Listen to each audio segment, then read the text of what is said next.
Hello everyone, welcome back to our channel and today we are back again with a new video. So in this video, I will show you how can you easily put spotlight video on Snapchat story. So without any delay, let's get into it. For that, firstly open Snapchat application and head toward the spotlight area. Click on the video play option at the bottom right corner. Click on the share icon of any video and scroll to the right. Click on the download option and shortly this video will be downloaded.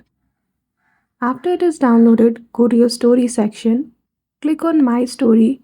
If you want to add it in BFF story, click on that option. Then after choose the video. So that's it.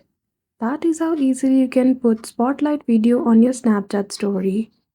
In Snapchat, we don't have direct option to put the spotlight video on our story, so downloading it is the only option. So I hope you found this video helpful. If you did, don't forget to give it a thumbs up and subscribe to our channel for such tutorial. Thank you for watching till the end.